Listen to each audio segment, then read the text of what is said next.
है गाइस, देखो आज हम लोग पढ़ेंगे प्रश्नावली 6.10 का सवाल नंबर 6 से। मतलब इसके पहले वाले एक वीडियो में हम लोगों ने देखा था सवाल नंबर, मतलब 5 सवाल देख लिए थे। तो आज हम लोग पढ़ेंगे सवाल नंबर 6 से। ठीक, सवाल नंबर 6 बहुत ही सरल सवाल है। इस तरीके के सवाल लगाने के लिए मैंने आपको तरीका बताया था। अगर आपने वो वीडियो नहीं देखा है तो लिंक आपको डिस्क्रिप्शन बॉक्स में मिल जाएगा, या फिर सीधा आप चैनल पे जाना, प्लेलिस्ट में जाना, तो वहाँ पर आपको वीडियो मिल जाएगा।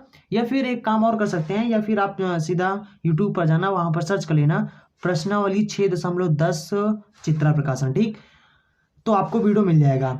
जैसे ही आप चित्रा प्रकाशन लिखोगे तो यहाँ पर क्या हो जाएगा, अगर आपने वो वीडियो नहीं देखा तो उसको देख लेना। ठीक, ताकि आपको इसका जो बेसिक है, किस टाइप के सवाल आपको लगाना है, किस तरीके से लगाना है, ये सब चीज़ें आपको उस वीडियो में मिल जाएगा। ठीक, पूरा बेसिक मैंने उसमें बताया था, तो आई थिंक आपने देख लिया होगा, और अगर नहीं देखा है तो देख लो जाके। ठीक, उसको पहले तो यहाँ पर देखो, जैसे कि इसका अगर अवकलन करना जाए तो इसका सन्निकट मतलब मान निकालना हो जाए, तो इसको कैसे निकालोगे। इसके लिए मैंने सूत्र आपको बताया था कि जैसे 36.6 इसका निकालना है, तो आपको करना क्या है, इसको सबसे पहले y बराबर मान लेना है। तो y बराबर जो मानोगे तो उसका वैल्यू यहाँ पे लिखना है, प्लस में dy/dx करना है, और इंटू में डेल्टा x लिखना है। ठीक, इस सूत्र पर सबका वैल्यू लाकर रख देना है। पहले y का वैल्यू अभी मानेंगे हम लोग। ठीक, उसका वैल्यू रख देना है, फिर उसके बाद dy/dx का और डेल्टा x का वैल्यू रख के हल कर लेना, बस इसका आंसर आ जाएगा। तो यहाँ पर हम लोग सिंपल सा क्या करेंगे, सबसे पहले यहाँ पर हमारा लिखा है 36.6। ठीक, तो यहाँ पर क्या हो जाएगा, देखो इसको सबसे पहले जो भी आपको दिया रहा है, जिसका आपको सन्निकट यानी पूछा जाए, आपको क्या करना है, यहाँ पे लिखना है माना, और उसके बाद आपको y बराबर मान लेना। ठीक, सीधा सा y बराबर मान लेना। ठीक, अगर अंडर रूट लगा है तो आपको अंडर रूट मानना है। अगर मान लो कि x का घात 1/3 ऐसे करके, मान लो कि 26 दिया गया, 26 घात 1/3 ऐसे करके दिया है, तो आपको जो मानना है y बराबर में, वो फिर क्या मानना है, y बराबर में आप मानेंगे जो भी दिया हो, जो घात, जैसे यहाँ पर अंडर रूट दिया है तो अंडर रूट मानेंगे। अगर इसका घात 1/3 में दिया गया है तो इसको y बराबर x और अंडर रूट में 1/3 यही घात मानेंगे। ठीक, तो यहाँ पर हम लोग मान लेंगे x। ठीक, y बराबर अंडर रूट x। अब यहाँ पर जो x की वैल्यू है, हम लोग यहाँ पर x की वैल्यू एक ऐसा संख्या मानेंगे, मतलब ऐसा मानेंगे जो इसके आसपास हो। ऐसा यहाँ पर आपको जो x बराबर मानना है वो एक पूर्ण संख्या मानना है, लेकिन ऐसा पूर्ण संख्या आपको मानना है जो मतलब इसके आसपास हो। ऐसा नहीं कि जैसे कि 4 मान लो, जो भी आपका देखो, क्योंकि 4 भी तो पूर्ण संख्या है। आप 9 मान लो, 16 मान लो, ये भी पूर्ण संख्या है। ऐसा नहीं है, आप इन सबको नहीं मान सकते। क्यों नहीं मान सकते, क्योंकि ये इसके करीब नहीं है। ठीक, तो आपको ऐसा पूर्ण संख्या मानना है जो इसके करीब हो। ठीक, अच्छा, पूर्ण संख्या क्यों मान रहे हैं, ताकि इसको जब भी x का वैल्यू रखें तो अंडर रूट के बाहर हो जाए, यानी सॉल्व हो जाए। ठीक, तो यानी कहने का मतलब यहाँ पर आप समझ रहे हो कि यहाँ पर आपको ऐसा पूर्ण संख्या x बराबर मानना है जो इसके आसपास हो। ठीक, तो इसके आसपास 36.6 के आसपास 36 ही मिलेगा, क्योंकि 36 क्या होता है, 6 का वर्ग होता है, तो ये पूर्ण संख्या है। ठीक, तो यहाँ पर, और इसके बाद हमारा डेल्टा x क्या हो जाएगा। अब देखो, ये हमारा नया यानी x हमने माना, ये नया है, और ये हमारा क्या है, पुराना x है। तो डेल्टा x क्या हो जाएगा, यानी कि x में परिवर्तन। नया आपने ये माना, पहले क्या था, ये था, इन दोनों में परिवर्तन क्या हो जाएगा, इसमें से इसको घटा देना, यानी पुराने में से नए को घटा देना। तो यहाँ पर जाएगा 36, घटाओगे तो यहाँ पर जाएगा 0.6, यानी कि डेल्टा x जो आएगा हमारा वो 0.6 आ जाएगा। समझ गए ना, चलो ठीक है। अब हम लोग यहाँ पर, हमें डेल्टा x का वैल्यू मिल गया। अब हमें चाहिए यहाँ पर क्या, dy/dx चाहिए। ठीक, तो यहाँ पर हम लोग इसका अवकलन करेंगे, तो यहाँ पर जाएगा dy/dx, और x का हो जाएगा अंडर रूट x हो जाएगा 1 में अंडर रूट x, और यहाँ पर हो जाएगा 1 में अंडर रूट x के स्थान पर हमारा 36 है, तो x के स्थान पर हम लोग 36 रख देंगे। तो इसको बाहर निकालेंगे तो ये हो जाएगा हमारा 1 में 2 गुणे में 6 हो जाएगा। ठीक, तो ये हो जाएगा हमारा dy/dx हो जाएगा। तो यहाँ पर हमारा जो dy/dx हो जाएगा वो कितना हो जाएगा, 6 दूनी 12 हो जाएगा। ठीक, तो ये हमारा dy/dx का वैल्यू आ गया। और y बराबर में क्या हमने माना, y बराबर में अंडर रूट x माना, तो y बराबर में, और इसके स्थान पर 36 रख देंगे, क्योंकि x बराबर 36 है, तो y बराबर कितना हो जाएगा, 6 हो जाएगा। ठीक, तो हमें सबका वैल्यू पता चल गया, हम लोग इसी सूत्र पर रख देंगे। ठीक, तो यहाँ पर हो जाएगा, हमें निकालना है 36.6 का वैल्यू, तो ये क्या हो जाएगा, y प्लस में dy/dx इंटू में डेल्टा x हो जाएगा। ठीक, तो जाएगा y का वैल्यू हमारे पास 6 है, प्लस में dy/dx हमारे पास 1/12 है, इंटू में डेल्टा, तो यहाँ पर ये 6 है, ठीक। और इसको यहाँ पर दशमलव हटाएंगे तो एक जीरो बढ़ जाएगा, 6 का नम 6, 6 दूनी 12। तो देखो यहाँ पर हो जाएगा हमारा 6 प्लस में 1/2 आ गया। 1/2 को हम लोग क्या लिख सकते हैं, 0.5 लिख सकते हैं। बटे में नीचे 10 लिखा है, 10 लिखेंगे, ठीक। क्योंकि 2 को देखो 2 भागे ऐसे करो तो यहाँ पर पॉइंट लगाएंगे, 0 बढ़ेगा, 2 पंचे 10 हो जाएगा, ठीक। कैंसिल हो जाएगा तो यहाँ पर 0.5 आ जाएगा, ठीक। तो ये 0.5 हो गया। अब हम लोग 6 प्लस में इसको भाग करेंगे तो नीचे जितने जीरो होते हैं ऊपर उतने अंक बाद दशमलव लग जाता है, तो यहाँ पर एक जीरो और यहाँ पर बढ़ा देंगे, ठीक। तो हो जाएगा 0.05 जाएगा। इसको हम लोग जोड़ेंगे तो ये हो जाएगा हमारा यहाँ पर 6.05 जाएगा, ठीक। तो यही हमारा आंसर हो जाएगा। आई होप आप समझ गए होंगे। अगर आपको वीडियो पसंद आया है तो वीडियो को लाइक जरूर करें, ताकि हमें एक मोटिवेशन मिले ना कि आप लोगों को हम जो समझा रहे हैं वो आप लोगों को समझ में आ रहा है, इसलिए आप लोग लाइक कर रहे हो, ठीक। तो और अगर आपको सवाल समझ में आ रहा है तो आप लोग नीचे कमेंट बॉक्स में हमें जरूर बताएं, ठीक। ताकि हमें भी पता चले कि हाँ, हम आप लोगों को जो समझा रहे हैं वो आप लोगों को समझ में आ रहा है, ठीक। वरना मेरे समझाने कोई मतलब ही नहीं रहेगा, ठीक। तो और अगर आप इस चैनल पर नए हैं, आपने अभी तक इस चैनल को सब्सक्राइब नहीं किया है तो चैनल को सब्सक्राइब कर लें, क्योंकि यहाँ पर डेली इस तरह के एजुकेशनल वीडियो मिलते रहते हैं, ठीक। तो चलिए फिर अगला सवाल देखते हैं। तो देखो ये हमारा सवाल नंबर 7 है और यहाँ पर लिखा है अवकलों का प्रयोग करके tan 46 अंश का मान ज्ञात किया, यानी इसका सन्निकट मान ज्ञात करना है, ठीक। तो tan 46 अंश, और जबकि यहाँ पर दिया गया है, मतलब सवाल में दिया गया है, ठीक। यहाँ पर कहते हैं 1 डिग्री की जो वैल्यू दिया गया है वो दिया गया है 0.01745 इतने रेडियन दिया गया है, ठीक। रेडियन, तो यानी कि आपको सवाल में दे दिया गया है 1 डिग्री का वैल्यू इतना दे दिया गया है, ठीक। हम लोग इसका अब निकालेंगे, यानी कि हमें यहाँ पर क्या निकालना है, tan 46 अंश का वैल्यू, ठीक।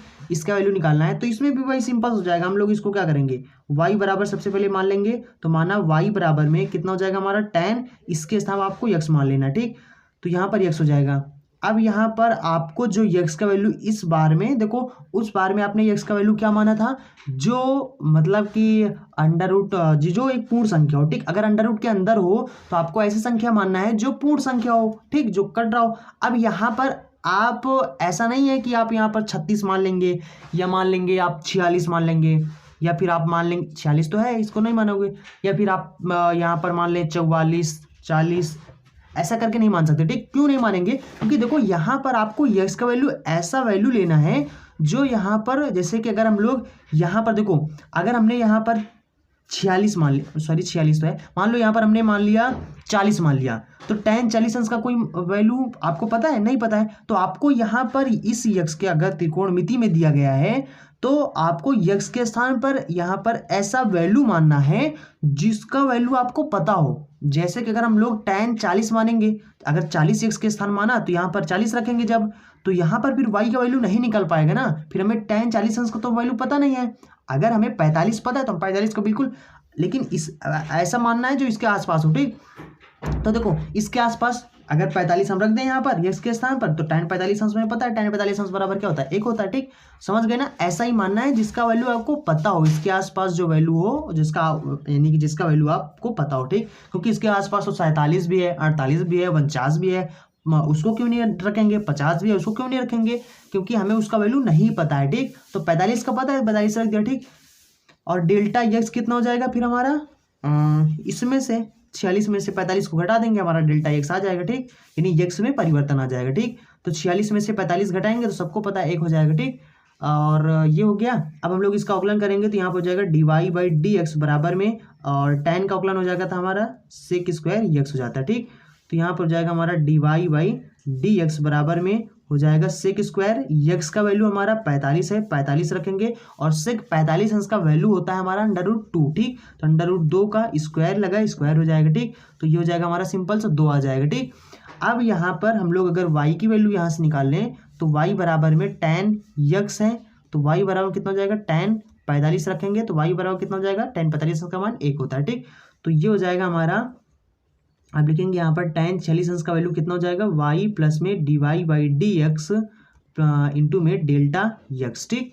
तो ये हो जाएगा हमारा y की वैल्यू 1 हो जाएगा, प्लस में dy/dx, इसका वैल्यू 2 है, इंटू में डेल्टा एक्स हमारे पास कितना है 1 है, ठीक। तो ये हो जाएगा 1 प्लस में 2 का नाम 2, तो ये हो जाएगा 2 1 3 हो जाएगा, ठीक। तो 3 आ गया, लेकिन सॉरी यहाँ पर आपको ध्यान देना है, देखो ये 46 अंश है और ये आपने 45 अंश माना है, तो ये जो आप घटाएंगे तो ये कितना आएगा 1 डिग्री आएगा, ठीक। तो यहाँ पर जो आपको इसका वैल्यू रखना है, और 1 डिग्री का वैल्यू सवाल में ये खुद दे दिया गया है, ठीक। यानी कि 0 1 7 4 5, ठीक, ये दिया गया है। तो 1 डिग्री के स्थान पर, इसके स्थान पर आपको जो सवाल में दिया गया है उसको रखना, ठीक। तो यहाँ पर हम लोग क्या करते हैं, इसको काट देते ना फिर, तो यहाँ पर इसको काटेंगे और यहाँ पर क्या हो जाएगा हमारा, हो जाएगा y प्लस में, और y के स्थान पर इसको काटो, y के स्थान पर 1 लिखा है, 1 लिखो, प्लस में dy बाई डी एक्स के स्थान पर 2 है, 2 रखो, इंटू में, और डेल्टा एक्स के स्थान पर हमारा कितना है 0 0 1 7 4 5, ठीक। अब इसको हम लोग गुणा करेंगे तो हो जाएगा 1 प्लस में 2 पंचे 10 हासिल 1 हो जाएगा, और 4 दूना 8 1 9 हो जाएगा, और 7 दूनी 14 4 हासिल 1 हो जाएगा, 2 का नाम 2 1 3 हो जाएगा, ठीक। और ये हो जाएगा हमारा 1 2 3 4 5, 1 2 3 4 5, ठीक। 5 अंक के बाद दशमलव हो जाएगा, तो ये हो जाएगा हमारा 1.0349, ठीक। तो ये हमारा आंसर हो जाएगा। आई होप आप समझ गए होंगे। चलिए फिर मैं आपको अगला सवाल बताता हूँ। तो देखो ये हमारा सवाल नंबर 8 है, और सवाल नंबर 8 में यहाँ पे लिखा है अवकलों का प्रयोग करके इसका मतलब आपको सन्निकट का मान ज्ञात करना है, ठीक। ये log 10.1 बेस 10, ठीक, इसका वैल्यू निकालना है, और यहाँ पर log e बेस 10 ये इसका वैल्यू दिया गया है, ठीक। तो यहाँ पर हम लोग क्या करेंगे, सबसे पहले यहाँ पर हमें किसका वैल्यू निकालना है, इसका वैल्यू निकालना है। अब हमें क्या करना है, इसको मान लेना है y बराबर, ठीक। तो y बराबर कितना हो जाएगा हमारा log, ये हो जाएगा, इसके स्थान पर हमें यक्स मान लेना, ठीक, इसके स्थान पर। तो यहाँ पर हो जाएगा यक्स बराबर में, अब इसके स्थान मान लो, मतलब यक्स लिख देना है। अब यक्स बराबर आपको मानना है, ठीक। तो यहाँ पर यक्स बराबर कितना आप लिख देंगे, ये जो यहाँ पर 10 लिखा है, ठीक, आगे वाला जो दशमलव लिखा है, ठीक, इसको लिख देंगे, और उसके बाद डेल्टा यक्स फिर हमारा कितना हो जाएगा, इसको इससे घटाएंगे तो हमारा 0.1 आ जाएगा, ठीक। इसमें भी वही चीज़ होगा, ठीक, जैसे इसके पहले सभी सवाल लगे हैं। अब यहाँ पर हम लोग इसका अवकलन कर देंगे, तो dy बाई डी एक्स हो जाएगा, बराबर में 1 बटा यक्स हो जाएगा। यहाँ पर ये 10 लगा है, इस वजह से हो जाएगा log 10e हो जाएगा, ठीक, ये हो जाएगा। और इसका वैल्यू हमें सवाल में दिया गया है, तो यहाँ पर जाएगा 1 बटे में, और यक्स का वैल्यू हमारा 10 है, इंटू में यहाँ पर क्या है हमारा, इसका वैल्यू देखो सवाल में ये दिया गया है, ठीक। तो यानी 0.4343, ठीक। तो एक अंक बाद और दशमलव लग जाएगा, तो हो जाएगा 0.043043, ठीक, ये हो जाएगा हमारा। अब यहाँ पर हम लोग क्या करेंगे, रख देंगे सीधा, तो यहाँ पर हो जाएगा हमारा log 10.1, ठीक, इसका वैल्यू हमें निकालना है। तो कितना हो जाएगा y प्लस में dy by D x into में डेल्टा यक्स हो जाएगा, ठीक, बराबर में y का वैल्यू कितना हो जाएगा हमारा log यक्स के स्थान पर आपको यक्स जहाँ है, यहाँ पर यक्स जो माना आपने उसको वैल्यू रख देना, ठीक ठीक। तो यहाँ पर हो जाएगा 10, और उसके बाद प्लस में dy बाई डी एक्स हमारे पास कितना है, ये है 0.4343 है, इंटू में डेल्टा यक्स हमारे पास कितना है, तो ये है 0.1 है, ठीक।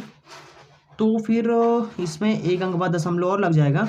तो यहाँ पर log 10 का वैल्यू, इसका जो वैल्यू होता है वो हमारा 1 होता है, ठीक, याद रखना 1 होता है। log e का वैल्यू भी यानी कि 1 होता है, ठीक, जब उसका यहाँ पर बेस e हो, ठीक। 10 होता है तो यहाँ पर इसका वैल्यू ये दिया गया है, ठीक। तो यहाँ पर प्लस में हो जाएगा हमारा, इसको गुणा करेंगे तो एक अंक बाद और दशमलव लग जाएगा, तो हो जाएगा 0.000343, ठीक। तो यहाँ पर इसको जोड़ेंगे तो दशमलव में 0.004343, तो ये हमारा आंसर हो जाएगा, ठीक। आई होप आप समझ गए होंगे। अगर आपको कोई भी कन्फ्यूजन नहीं हुआ है तो आप नीचे कमेंट बॉक्स में ज़रूर कमेंट करें, ठीक। और वीडियो को लाइक ज़रूर करें, और अपने दोस्तों के साथ इस वीडियो को शेयर ज़रूर करें, ताकि आपके दोस्तों को भी हेल्प मिल सके, ठीक। तो चलिए अब अगला सवाल देखते हैं। तो देखो ये हमारा सवाल नंबर 9 है। यहाँ पर लिखा है कि दिखाइए कि एक गोले की त्रिज्या के मापन में त्रुटि होने के कारण उसके आयतन के परिकलन में सापेक्ष त्रुटि, यानी आयतन का सापेक्ष त्रुटि अगर निकालना है तो उसको हम लोग, देखो हमें ये सिद्ध करना है, ठीक। दिखाइए मतलब सिद्ध करना होता है, तो हमें सिद्ध क्या करना है, यानी टू प्रूव, हमें क्या सिद्ध करना है, ये हमें सिद्ध करना है कि आयतन के परिकलन में सापेक्ष त्रुटि, मतलब आयतन में अगर सापेक्ष त्रुटि निकालना है तो ये हो जाएगा हमारा dv बटे में v हो जाएगा, इसमें सापेक्ष त्रुटि हो गया। और ये सापेक्ष त्रुटि क्या है, त्रिज्या में सापेक्ष त्रुटि, यानी कि जो त्रिज्या में सापेक्ष त्रुटि है, त्रिज्या में सापेक्ष त्रुटि यानी कि dr बटे में r, ठीक। जो अगर त्रिज्या में सापेक्ष त्रुटि लिखना है तो ऐसे लिखेंगे, यानी कि त्रुटि लिखो फिर उसके यानी कि जो सापेक्ष होता है उसको नीचे लिखते हैं हम लोग, बटा में लिखते हैं, ठीक। जैसे कि अगर r के सापेक्ष करो या फिर x के सापेक्ष हम लोग जैसे अवकलन करते हैं तो dr नीचे बटे में लिखते हैं ना, उसी तरीके से सापेक्ष त्रिज्या का सापेक्ष त्रुटि ऊपर dr मतलब त्रुटि हो गया, और सापेक्ष r यहाँ भी मतलब करें जो सापेक्ष त्रुटि तो बटे में आ लिख दो, ठीक। तो ये हो गया हमारा यानी आयतन में सापेक्ष त्रुटि, और ये हो गया हमारा त्रिज्या में सापेक्ष त्रुटि। अब देखो सवाल में क्या कहा जा रहा है, सवाल में कहते हैं कि आयतन के परिकलन में सापेक्ष त्रुटि जो है, यानी जो आयतन में सापेक्ष त्रुटि है, ये क्या है, त्रिज्या में सापेक्ष जो त्रुटि है उसका तीन गुना है, ठीक। आयतन हमारा क्या है, 3 गुना है, तो 3 गुना मतलब 3 से गुणा कर दो, ठीक। ये हो गया, मतलब इस चीज को भैया हमें सिद्ध करना है, ठीक। समझ रहे हो ना, इस चीज को हमें सिद्ध करना है। अब यहाँ पर क्या हो जाएगा, देखो आयतन यहाँ पर क्या हमारा गोला, तो गोले का आयतन क्या होता है v, ये हमें सिद्ध करना है, ठीक। v बराबर क्या होता है 4/3 पाई r क्यूब, ठीक। तो हम लोग यहाँ पर r के सापेक्ष अवकलन करेंगे तो ये हो जाएगा हमारा dv बटे में dr हो जाएगा बराबर में 4/3 पाई और r क्यूब में 3 आगे आ जाएगा, ठीक। और इसका घात 1 घट जाएगा, ठीक। 3 से 3 कैंसिल हो जाएगा, ये हो जाएगा 4 पाई r स्क्वायर हो जाएगा, और dr को त्रिज्या गुणा कर देंगे तो यहाँ पर हो जाएगा हमारा dv बटे में dv बराबर में हो जाएगा 4 पाई r स्क्वायर इंटू में हो जाएगा हमारा dr। तो dr देखो यहाँ पर जो हमारा dv है, यहाँ पर हम लोग क्या करेंगे, यहाँ पर लिख दो दोनों तरफ v से भाग करने पर, ठीक। तो v से हम लोग भाग कर देंगे तो यहाँ पर हमारा कितना हो जाएगा, तो इधर तो जाएगा हमारा dv बटे में v हो जाएगा बराबर में v का वैल्यू हमारा क्या है, ये है, ठीक। इस वैल्यू को हम लोग यहाँ पर रख देंगे तो हो जाएगा हमारा 4 पाई r स्क्वायर हो जाएगा इंटू में dr है, ठीक। बटे में कितना हो जाएगा 4/3 पाई r क्यूब है, ठीक। तो यहाँ पर 2 यानी 2r ऊपर है, नीचे 3r है तो 2 कट जाएंगे, 4 से 4 कट जाएगा, पाई से पाई कैंसिल हो जाएगा। अब देखो जब बटा के नीचे बटा हो, 1 बटा ये हो गया, 1 बटा ये हो गया, तो बटा के नीचे बटा हो तो नीचे वाला सबसे ऊपर हो जाता है, ठीक। यानी पलट जाता है, सबसे नीचे वाला हमारा 3 है, पलट जाएगा, सबसे ऊपर हो जाएगा यानी 3 हो जाएगा, और यहाँ पर dr बचा है और बटा नीचे में एक r बचा है, ठीक। तो एक r लिख देंगे, समझ रहे हो ना। तो ये हो जाएगा हमारा, तो यहाँ पर आ जाएगा हमारा dv बटे में v आ गया, यानी dv ये आ गया, और इसके बराबर कितना आ गया हमारा 3dr बटे में r आ गया, ठीक। इसी चीज़ को हमें प्रूफ करना था तो ये हमारा हो जाएगा प्रूफ्ड। तो बहुत आसान सवाल, ठीक, बहुत आसान सवाल है, ठीक। तो चलिए फिर अगला सवाल देखते हैं।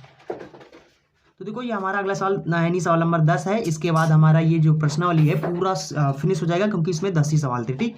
तो यहाँ पर 10 नंबर सवाल क्या कहता है कि यदि एक घन की भुजा के मापन में 1% की त्रुटि होती है, मतलब कि जो घन यहाँ पर हम लोग लेते हैं मान लेते हैं, माना घन की भुजा, तो घन की भुजा हम लोग चलो यक्स मान लेते हैं, ठीक, यक्स मान लेते हैं। तो कहते हैं कि इसमें जो है जो त्रुटि दिया गया है, त्रुटि का मतलब होता है डेल्टा यक्स की वैल्यू, जिसमें त्रुटि बोले उसके आगे डेल्टा लगा दो, यानी डेल्टा यक्स की वैल्यू कितना दिया गया है, कहते हैं इसमें यानी कि 1% का यहाँ पर क्या है, तो यहाँ पर ये जो अंश लिखा है ये अंश नहीं है, ये ठीक ये परसेंट है। तो यानी कहते हैं कि जो घन की भुजा है, भुजा के मापन में 1% की त्रुटि होती है, मतलब कि इस भुजा में कितने परसेंट का त्रुटि है, यानी इस भुजा में 1% की त्रुटि है, समझ लो ना।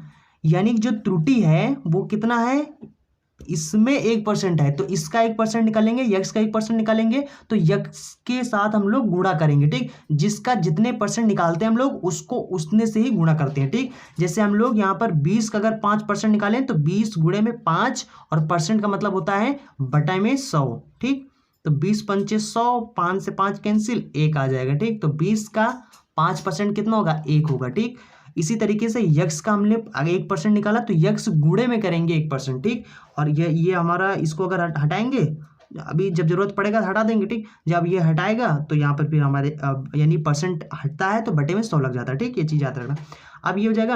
अब उसके बाद तो आयतन के परिकलन में प्रतिशत त्रुटि ज्ञात कीजिए। मतलब आपसे पूछा गया है कि आयतन में यानी कि डेल्टा वी, ये इसमें जो कितने परसेंट की त्रुटि है वो आपको बताना है। ठीक, तो परसेंट ना हटाओ क्योंकि परसेंट में आंसर पूछ रहा है तो परसेंट में ही बताना है। ठीक, तो यहाँ पर हो जाएगा तो आयतन क्या होता है हमारा, भुजा क्यूब होता है, तो यह एक्स क्यूब हो जाएगा। ठीक, इसका हम लोग एक्स के सापेक्ष अवकलन कर देंगे तो यहाँ पर हो जाएगा डी एक्स हो जाएगा, बराबर में हो जाएगा 3x² हो जाएगा, बराबर में और ये हो जाएगा 3। एक्स का वैल्यू हमारा दिया गया है, नहीं दिया गया ना, तो यहाँ पर कितना हो जाएगा, इसको हम लोग तिर्या गुणा कर देंगे तो ये हो जाएगा हमारा, कितने में छोड़ो यहाँ पर लिखो या, तो यहाँ पर जाएगा dv बराबर में इसको तिर्या गुणा करेंगे तो जाएगा 3x² और ये हो जाएगा हमारा dx हो जाएगा। ठीक, अब यहाँ पर क्या करेंगे हम लोग, इसको भाग कर देते हैं। ठीक, v से भाग कर देते हैं तो यहाँ पर हो जाएगा v और यहाँ पर हो जाएगा हमारा 3x² dx हो जाएगा बटे में v के स्थान पर x का क्यूब है तो x क्यूब लिखेंगे, स्क्वायर से स्क्वायर कैंसिल हो जाएगा तो यहाँ पर हो जाएगा हमारा dv और बटे में यहाँ पर हो जाएगा v बराबर में यहाँ पर हो जाएगा हमारा 3 और x, देखो ये हो जाएगा हमारा 3 और इसके हो जाएगा dx बटे में x आ जाएगा। ठीक, तो dx बटे में x आ गया। अब देखो यहाँ से हम लोग देखो dx को हम लोग यहाँ पर डेल्टा लिख सकते हैं तो यहाँ पर लिखेंगे 3 डेल्टा x बटे में x आ गया। ठीक, तो देखो यहाँ पर ये x क्या है, गुणा में इधर आ जाएगा भाग में, तो यहाँ पर हो जाएगा हमारा डेल्टा x बटे में x बराबर में 1% हो जाएगा। ठीक, तो यानी इसके स्थान पर हम 1% लिख सकते हैं तो यहाँ पर हो जाएगा 3 इंटू में 1% यानी 3 का नाम 3 यानी हो जाएगा 3%। ठीक, तो यानी कि v को तिर्या गुणा कर दूँ तो ये हो जाएगा हमारा डेल्टा v। ठीक है, डी बी लिखो या डेल्टा बी लिखो तो डेल्टा वी कितना हो जाएगा हमारा, ये हो जाएगा v इंटू में 3%। इसका मतलब क्या हुआ, इसका यही मतलब हुआ कि जो हमारा डेल्टा वी है, ठीक, यानी कि जो आयतन में परिवर्तन है वो कितने हैं, आयतन में परिवर्तन है हमारा 3%। ठीक, तो v से गुणा है तो इसका मतलब क्या हुआ कि आयतन में इसमें कितने परसेंट का परिवर्तन है, 3% का परिवर्तन है। ठीक, तो आई थिंक आप समझ गए होंगे, समझ लो ना। जैसे कि ये हमारा दिया था ना, इसको हम लोग निकाले थे कि जब कहा था, क्या कहा था कि यानी कि भुजा में 1% की त्रुटि है तो भुजा में जो भुजा हो उसका 1% हम निकालेंगे। इसी तरीके से यहाँ पर आयतन में परिवर्तन है तो आयतन में कितने परसेंट का परिवर्तन है तो वो यहाँ पर v का गुणा क्यों है यहाँ पर, तो ये v का गुणा इसलिए है, यहाँ पर इसकी वैल्यू नहीं रखना। ठीक, इसलिए v का गुणा है, इससे पता चलता है कि हाँ इसमें परिवर्तन हो रहा है इतने परसेंट। ठीक, 3% का। तो आई थिंक आप लोग समझ गए होंगे। तो इस प्रश्नावली में बस इतने ही सवाल थे। अब इसके बाद ये फिनिश हो गया। अब इसके बाद हम लोग पढ़ेंगे प्रश्नावली 6.11 के सवालों को, और जो कि आपको अगली वीडियो में समझा देंगे। सो चलते हैं, मिलेंगे अगले वीडियो में। और अगर आपने वीडियो को लाइक नहीं किया तो वीडियो को लाइक कर दें और इस वीडियो को शेयर अपने दोस्तों के साथ जरूर करें, या फिर जो भी ग्रुप वगैरह बनाए हो आप लोग उसमें शेयर जरूर करें। ठीक, सो चलते हैं, मिलेंगे अगली वीडियो में। So thanks for watching and see you again in next video.